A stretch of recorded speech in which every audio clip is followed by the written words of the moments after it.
प्रिय छात्राओं, कल हमने तुलसीदास का एक पद पढ़ा था और आज हम तुलसीदास का दूसरा पद पढ़ रहे हैं जो विनय पत्रिका से लिया गया है। कबहू मन विश्राम न मानो।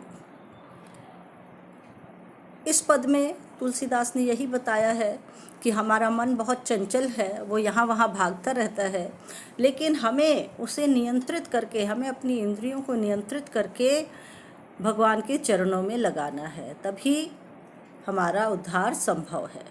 इसलिए वो अपने मन को ही संबोधित करते हुए क्या कह रहे हैं कि कबहू मन विश्राम ना मानियो। हे मेरे मन, तूने कभी भी विश्राम नहीं किया है, तू निरंतर भागता ही रहा है किसी किसी के पीछे। कैसे?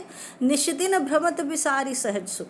जो तेरा सहज स्वरूप है, जो आनंद स्वरूप है, उसको भूलकर तू निश दिन रात दिन कहाँ भागते रहा? जहाँ तह इंद्रिन तानो, जहाँ तहाँ इंद्रियाँ जहाँ तुम्हें खींचती रहीं, कभी कोई इंद्रिय के पीछे, कभी किसी इच्छा के पीछे। हे मेरे मन, तू भागता रहा और तू इस विषय वासनाओं के पीछे भागने के कारण, अपनी इंद्रियों के वशीभूत होने के कारण, जो तेरा सहज सुखद स्वरूप है, आनंद स्वरूप है, उसको तूने विसार दिया। विसारना यानी भूलना, उसे तू भूल गया है। यद्यपि विषय संग सहयो दुसह दुख विषम जाल अरुझानो। यद्यपि तू ये महसूस कर रहा है, तू जानता है कि विषय वासनाओं के साथ रहकर तुम्हें अनेक प्रकार के कष्ट उठाने पड़े। दुसह यानी भयंकर, दुख यानी कष्ट, पीड़ा।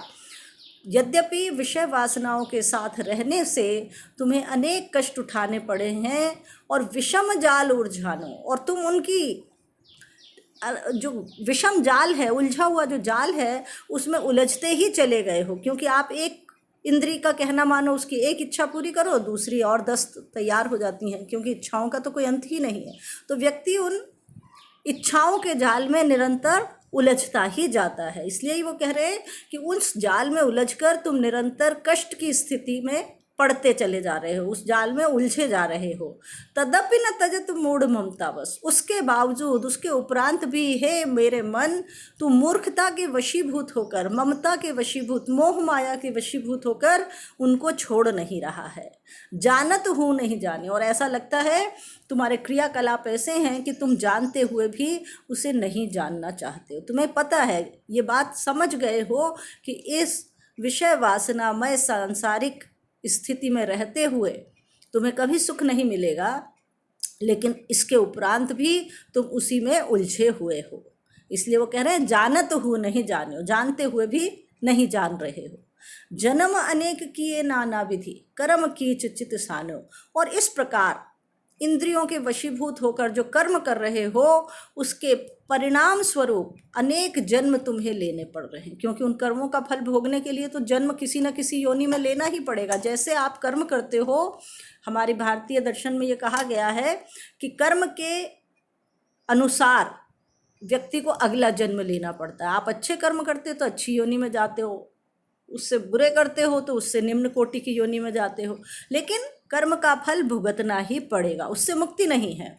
जब तक कि आप बिल्कुल तटस्थ होकर निर्लिप्त भाव से कर्म का बिल्कुल त्याग करके, जो गीता में कहा गया है, उस ढंग से आप काम नहीं करते हो निर्लिप्त होकर, तब तक आपको उससे मुक्ति नहीं है। तो यहाँ यही कहा है कि जन्म अनेक किए नाना विधि कर्म कीच चित सानो। इसलिए तुम्हें अनेक जन्म लेने पड़े अपने कर्मों का फल भोगने के लिए, और उसको करते हुए तुम कर्म रूपी कीचड़ में पूरी तरह सन गए हो, पूरी तरह से डूब चुके हो उसमें। चारों तरफ से तुम्हें उन चीज़ों ने घेर लिया है। अब देखिए, जब आप कहीं कीचड़ में आपका पाँव पड़ जाता है, कहीं आप कीचड़ लग जाता है, तो क्या करते हैं? अच्छा साफ पानी लाते हैं और उसे साफ करते हैं। तो यहाँ पर भी ऐसा ही वो कह रहे हैं, होई न विमल विवेक नीर बिनु वेद पुराण बखान्यो। अब जब तुम कीचड़ में तुम्हारा चित्त सन गया है पूरी तरह से, तो जब तक तुम्हें कौन सा जल नहीं मिलता? विवेक रूपी नीर, नीर यानी जल और विवेक यानी ज्ञान।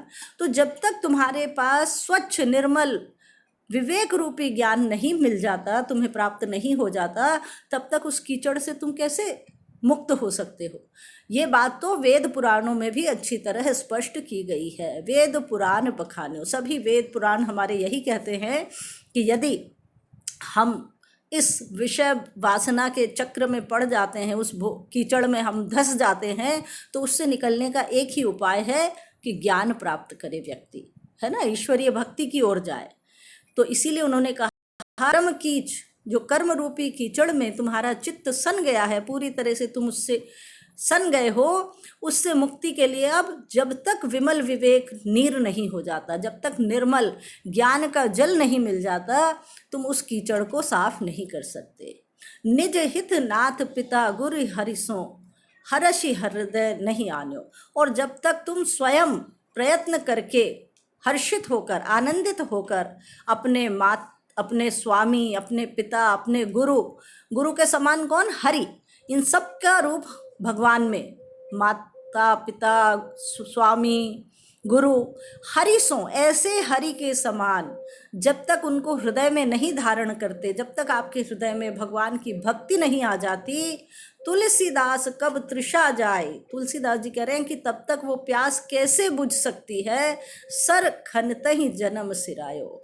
और तुम्हारा जन्म तो तालाब को खोदते हुए ही व्यतीत हो जाएगा, तो तुम प्यास कैसे बुझाओगे? ऐसे कहते हैं ना, प्यास लगते ही कुआं खोदने भागे, मुहावरा सुना होगा आपने, कि यदि कोई व्यक्ति प्यास लगने पर कुआं खोदने बैठेगा तो क्या उसे जल की प्राप्ति हो पाएगी? क्योंकि उसने समय पर तो साधन जुटाए ही नहीं। जब प्यास लगी तब आप कुआं खोदने गए। ऐसे ही यदि आपको बिल्कुल, जब आपके जीवन का समापन होने वाला है, तब यदि तुम चेत गए, तब तुम्हें ज्ञान भी हो गया, तो उससे क्या लाभ? इसलिए वो कह रहे हैं कि अपने हृदय में समय रहते ही स्वामी, पिता, गुरु, इसके समान जो हरि है उसे हृदय में धारण कर लो, अन्यथा कब तृषा जाए, आपकी प्यास कैसे बुझ सकती है। सर खनत ही जन्म गंवायो, बल्कि आपका जन्म तो सरोवर को खोदते हुए ही बीत जाएगा। ठीक वैसी ही स्थिति होगी जैसे कोई प्यास लगने पर तालाब खोदने जाए। तो वो कब तक खोदेगा? तालाब खोदने में इतना समय लगेगा कि उसके प्राण ही निकल जाएंगे।